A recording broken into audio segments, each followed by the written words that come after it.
This is a relay project. Seriously?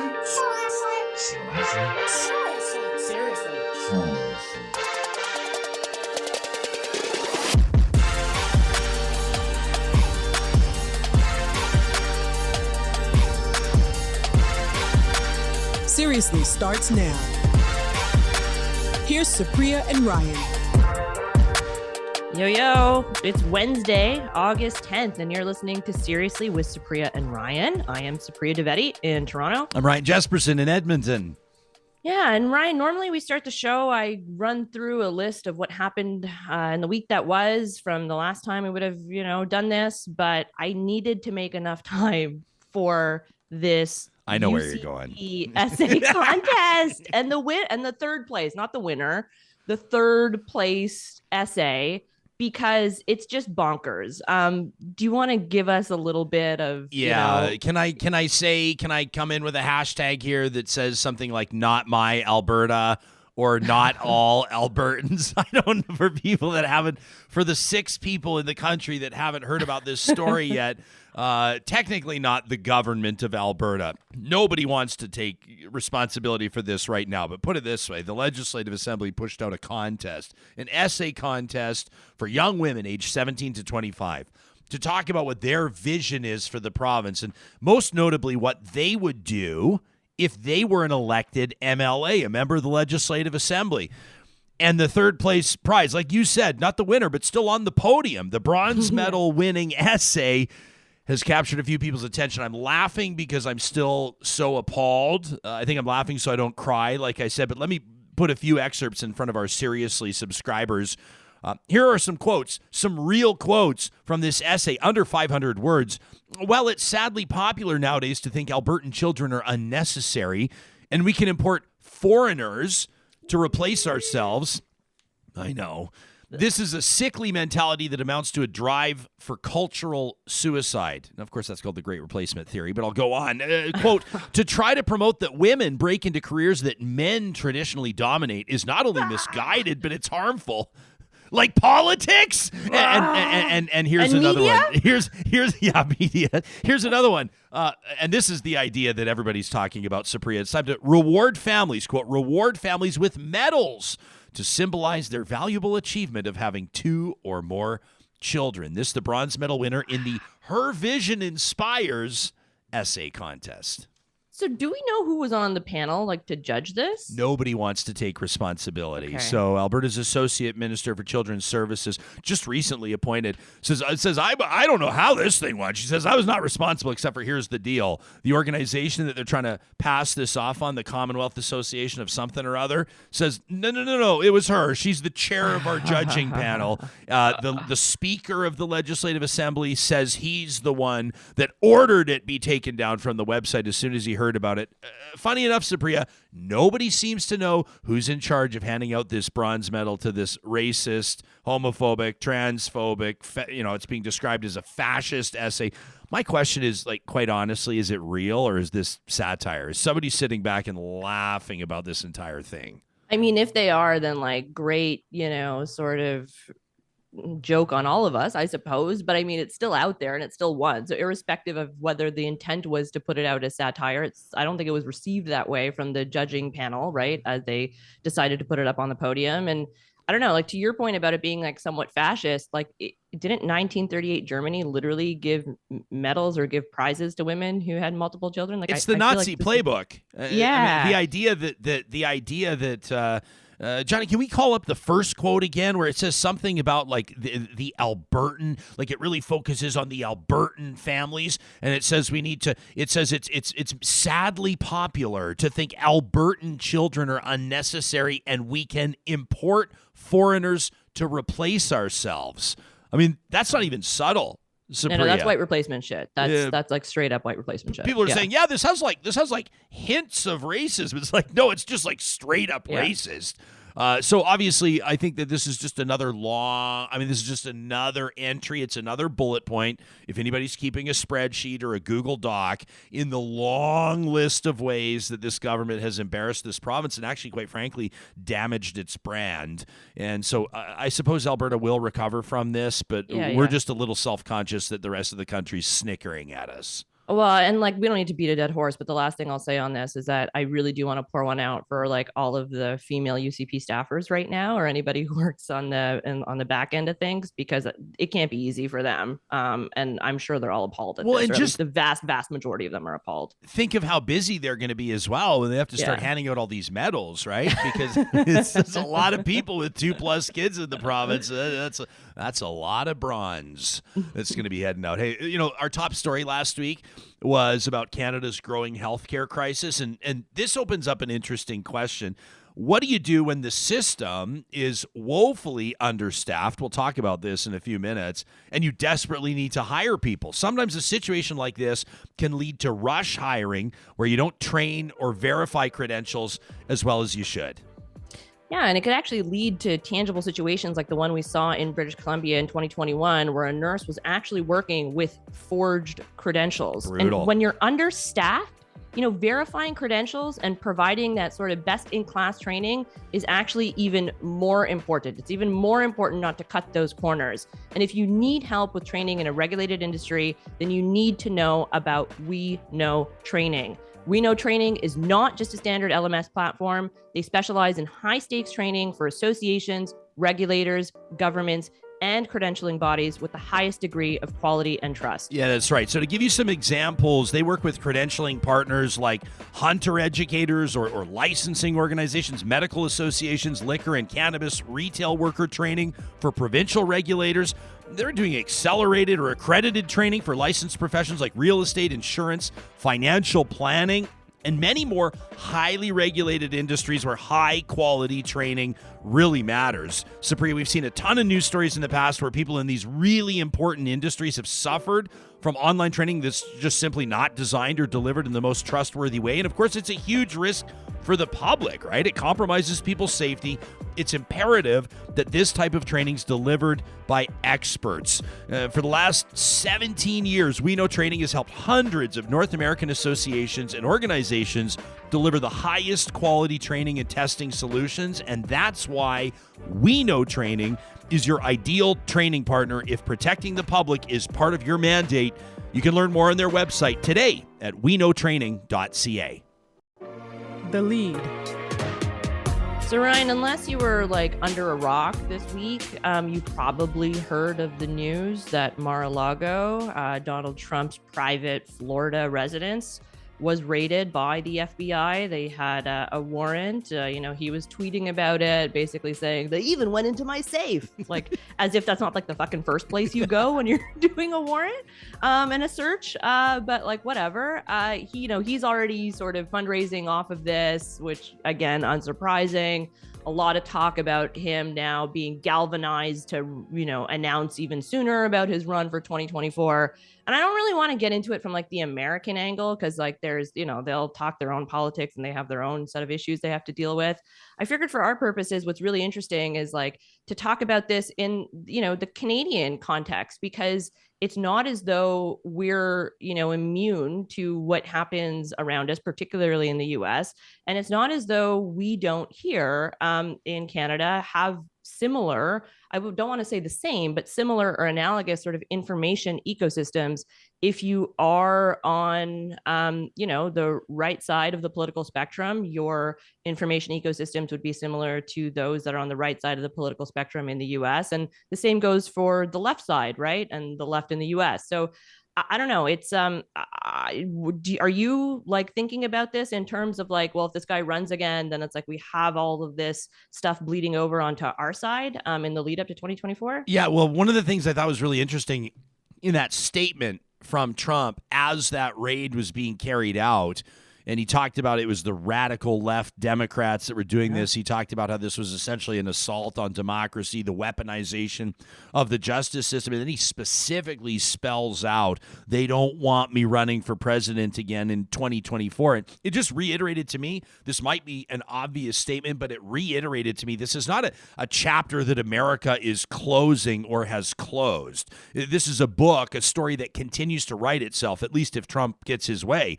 Now, of course, this could have an outcome that would preclude him from running for president, like, I don't know, if he's in jail. But at the same time, you see the reaction from a lot of Canadians on the right, and you look at a lot of the political momentum in Canada right now. We talk about in our neck of the woods, in the West, in the province of Alberta, the United Conservative Party's leadership race. Whoever wins that is going to be premier, and it's the hard right candidates that appear to be the front runners right now. You take a look at the momentum behind the Poilievre campaign. I mean, his team in selling memberships has literally doubled the membership in the Conservative Party of Canada right now. And who's he appealing to? And what policies is he really putting in front of people? They are the more right-leaning, or even in some circumstances, far-right type conversations that he's having. We don't know a lot about what the policies would look like. That's part of the problem, or some of the criticism around the Poilievre campaign right now.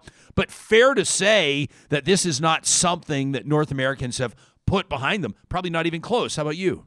Yeah, no, I don't think so either. And look, I want to state this from the onset, because I don't think it's unsurprising that right-leaning people in Canada would support, or generally be more supportive of, right-leaning candidates in the US, right? But I think we need to contextualize this with Trump and the GOP not really being normal right-leaning political actors or players. I mean, they're, trying to dismantle democracy, or are willfully blind to it.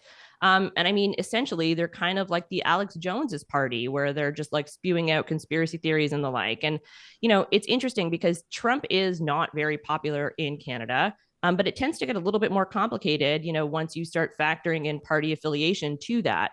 And so we, Leger has done polling on this. Angus Reid, for example, has done polling that 41% of conservatives believe in the big lie, meaning that the election was stolen from Donald Trump. That's compared to 95% of liberals and 92% of NDP supporters who think that the election was fair. Trudeau for treason, has been a thing for years now and has been reinvigorated post-Freedom Convoy. Canada has our own extremist problem, by the way, right? There's been multiple reports with respect to extremists on the far right kind of infiltrating military and police. And there's lots of documented right-wing terrorist activity. And we punch above our weight in exporting, mis and disinformation. So all of this stuff matters. And what I worry about is that you're going to start to hear from those on the right here about how oh, well, this is just a distraction, we're just trying to distract from real issues, and it doesn't matter what happens in the US. But of course it fucking matters. And if you're saying that real people don't care about this shit, then you're basically saying that brown, black, other racialized Canadians, if you're Jewish, you're part of the LGBTQ community, then don't count as real, because we're the ones that are going to see the hate on the ground when the shit tends to spike. I'm just trying to wrap my mind around the possibility, the very real possibility, that the president that literally orchestrated, cooked up, and fanned the flames of the January 6th insurrection, the attack on the Capitol, tried to have, and correct me if I'm wrong, you can be my check and balance, Sabri, if you think that I'm stepping over the line and suggesting that he made an effort to have his vice president killed. Yeah. That's not outrageous to suggest, right? It's not absurd for me to put it out there. The president that orchestrated and fanned the flames of all of this right before he left office, right before his successor was inaugurated, could be back in the Oval Office 4 years later. And that blows my mind. I don't know the message it sends to Americans. I don't know the message America sends to the rest of the world. And we, as their closest neighbor and most important trading partner, this is something we can't ignore. No, it can. And, some of the guardrails that has protected us, right, that's protected Canada generally, our conservatives being, more principled and not really giving into that anti-vax or anti-mask crowd. That's gone. Respect and faith in our institutions, that's dwindling, and that's plummeting. And, the liberals have a lot of shooting themselves in the dick on this front, and are not helping that area. If you think of like faith in government or courts or public health, right? Like all of this stuff, you have inflation and economically anxious middle class, and those working hard to join it, and people that are priced out of middle class. Like, so all of these guardrails that Canada had going for it that like gave us a little bit of insulation from a lot of this shit, like all of that is gone. And so anyway, I don't want to catastrophize anything, but I think it's important that we at least acknowledge the fact that their politics impacts ours, and we need to figure out how to either mitigate that or essentially not be like them. Yeah, especially if you look at the trend, or maybe it's just a sort of a human tendency that if something afflicts you, and for some people that would be a rise in interest rates, or for some people it would be what's happening with inflation. A lot of people, like you said, are being priced out of homes, or they're going to be priced out of their current homes. Yeah. For a lot of people with mortgages coming up for renewal, people on variable rates, and that's just one piece of the pie that we're looking at. The politics of anger give people an opportunity, and it's smoke and mirrors, and quite frankly, it's misleading people. But it gives people an avenue to focus or channel their anger. Right? These politics of anger can really lead to a populace, or at least an element of the population that's in a position to do some pretty terrible stuff. And we've seen it happen in the United States. We've seen it to a certain degree happen in Canada, and it's not unrealistic to suggest that we could see the seeds of it starting to grow, starting to flourish again, and it's something we all need to pay attention to. Also, there's this. Hostile work environments for journalists. It's front and center again in front of Canadians as some pretty prominent ones. Rachel Gilmore at Global, Erica Ifill, and I mean, Saba, when you take a look at what Saba Eitizaz has been talking about as well, these emails they've been receiving, some of the messages from members of the public, from real-life humans, horrific stuff, Supriya, and unfortunately, I know that you can relate. Yeah, I mean, I really can. So for those that don't know, I mean, I left my talk radio gig because of, threats of rape and violence that were directed towards my then 13-month-old daughter. And it just wasn't worth it for me anymore to continue in that sort of environment. But I think what really gets to me right now is how, I left my gig in like late 2020. It's August of 2022. And like the same shit is still happening. To your point, these three journalists, Rachel Gilmore, Saba Eitizaz, and Erica Ifill, seem to be on the receiving end of like a coordinated hate campaign. And like newsroom leadership needs to step the fuck up, right? And it's not like we don't know what to do here. There are outlets that get it. There are outlets that know what they're doing. A very good example is Defector Media in the States. So just to give folks a bit of, context of what they do, the company will provide expenses for the person or the journalist on the receiving end of the harassment. They'll provide alternate housing if they deem that necessary. They offer paid time off as you're, being inundated with all sorts of hate. They will help you work with law enforcement. They'll provide you legal help. And they can even provide a proxy who can, and this is a quote, temporarily manage a targeted employee's social media accounts. This is all stuff that if there's a will, there's a way to do it if, newsrooms wanted to invest in this sort of thing. But I mean, quite frankly, I don't know if they want to do any of this, because if they did, wouldn't they have already done it?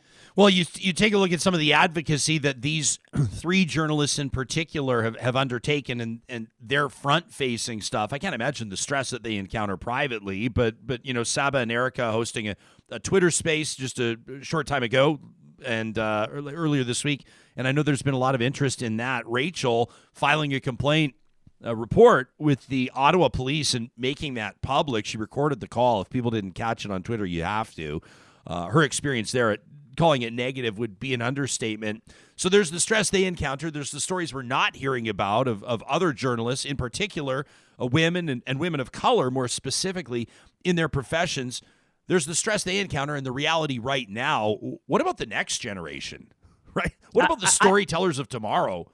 Well, this is a thing, and I don't know how you convince the next generation to go into journalism and to want to do this. And I've been, very blunt about this. I don't know what to tell younger female journalists, particularly if they're racialized, how to go about this, because I sort of tapped out, right? And so I feel like I don't really have much of a leg to stand on. But more than anything, it's like, you do need to prioritize your own safety and your own mental well-being. And I don't know if being in journalism anymore is conducive to that. And I think, like, if we're talking about whose stories get told and what kind of news is being covered and what is being ignored.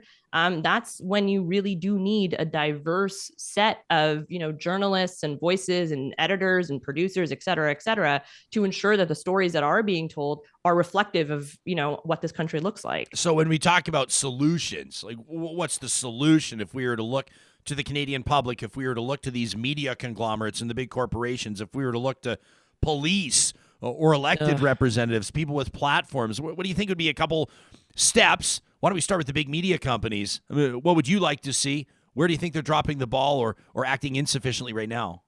Well, I mean, I laid out what Defector does. I think one of the other things that can be done quite easily is just ensuring that journalists aren't, if they're receiving a ton of hate, and they're on the, you can tell when your inbox is being inundated. I don't know, maybe like cybersecurity of those giant media companies can sort of like step it up and help track down some of those IP addresses. I know, for example, that a lot of them are sent using these email platforms that are anonymous and that are harder to track. They aren't based in Canada. But it's not like it's impossible to sort of work with a cybersecurity team to track that down. And in a lot of cases, the email platforms themselves will be like, yeah, just this is how you work with the X government, because that's where we're located, or the X, police force, that's where we're located. So please get your local law enforcement to get in touch. But I mean, the bigger issue here, I think, is that police agencies and law enforcement simply do not take this seriously. And we know that, for example, this fall, the federal government is going to be proposing an online harms bill. And I really want people to pay attention to how that debate's going to go, because I'm pretty sure and almost can guarantee that police agencies and law enforcement are going to be claiming they need all sorts of extraordinary powers to help keep them safe. And quite frankly, that's bullshit, because they're not keeping us safe right now as it is against this sort of stuff. I think you're making a really important point, too, about how these are coordinated attacks, orchestrated attacks. These aren't just one-offs. These aren't just lone wolves. At the same time, all it takes is one person that's unstable or that's malicious or motivated enough to turn the vitriol and the poisonous words into action. And then we've got a total disaster on our hands. This is something that needs to be taken way more seriously. Yeah. And let me just say, the last thing I'll say on this is I think what a lot of people don't tend to realize or don't tend to get is that they tend to think that this is just regular hate, that this is just regular old fashioned people being mean to you on the internet and you just can't handle it. Or it's like you just can't handle a conservative viewpoint or a viewpoint that's different of your own. And that's also bullshit. Okay. There's a very big difference. And I apologize for my language here, but there's a very big difference between somebody calling me a packy cunt and somebody calling me a packy cunt who deserves to be raped, and somebody who's calling me a packy cunt who deserves to be raped in the parking lot of my empty garage as I pull in to the morning show, right? Like those are all differing threats. Those are all gradations.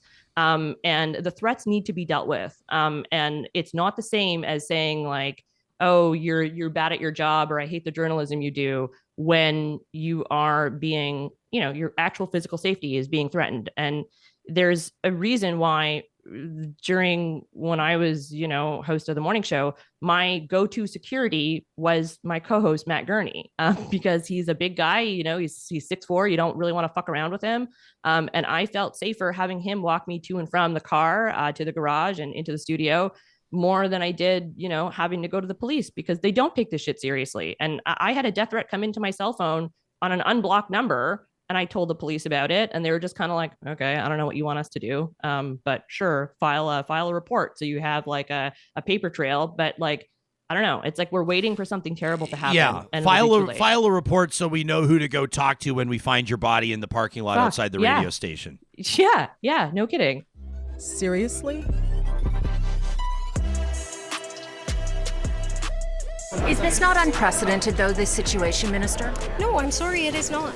So when there are ebbs and flows of high incidence of people who are taking vacation, appropriately so, then we need to make sure that we have the systems in place. What? So that was Cynthia Mulligan of City News asking the Ontario Health Minister, Sylvia Jones, whether or not this situation was unprecedented. You heard her say no. That's fucking ridiculous. Of course it's unprecedented. Obviously there have been healthcare crunches before. Our system generally tends to operate at like max capacity. And a lot of what we're seeing right now has been building up for years and years and years. And you can't solely lay the blame at this current government. All of that is true.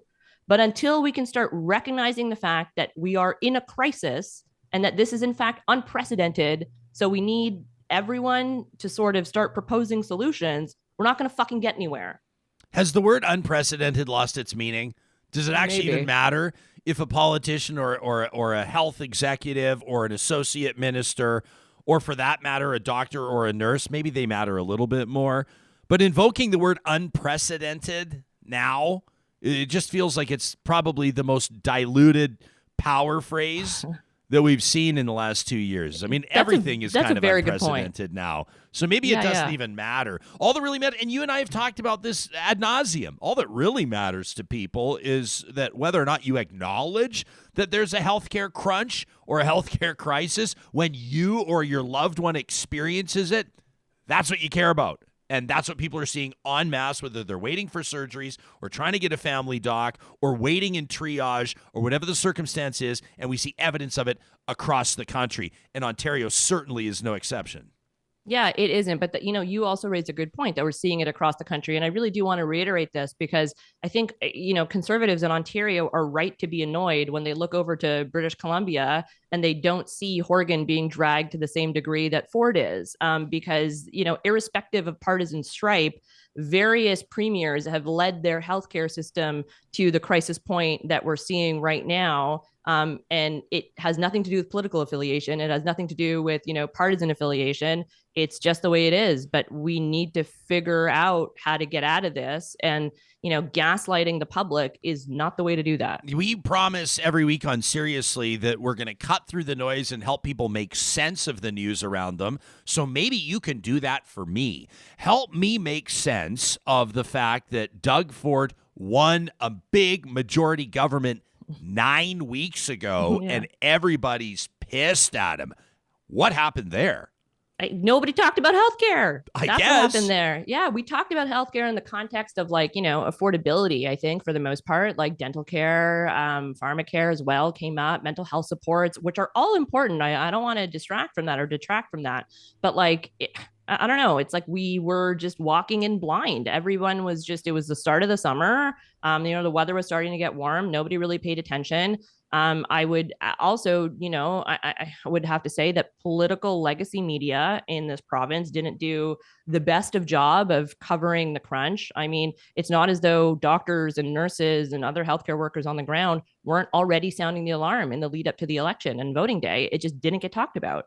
Yeah. It almost feels if there's I'm coming up with this metaphor on the fly, so work with me. I love it.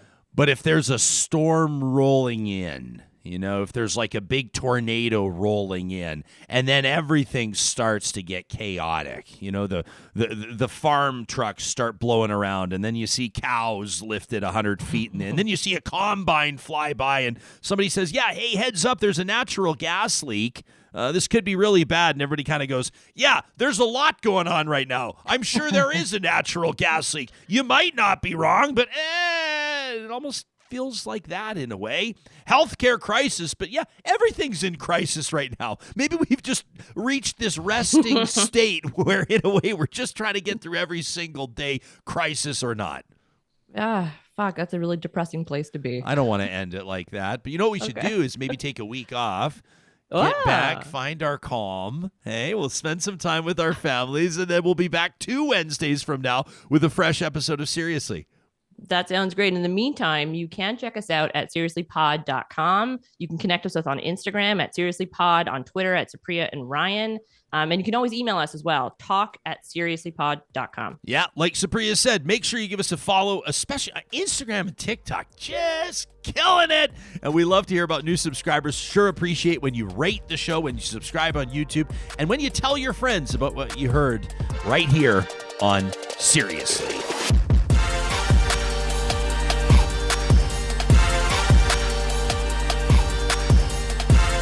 Seriously is hosted by Supriya Dwivedi and Ryan Jesperson. Technical producer, John Hicks. Executive producer, Josh Dunford. Account coordinator, Lawrence Dorlego. General Manager Katie Cook Shivers. Human Resources Lena Shepard. Voiceover by me, Tangi. Seriously is a relay project. For more, check out seriouslypod.com.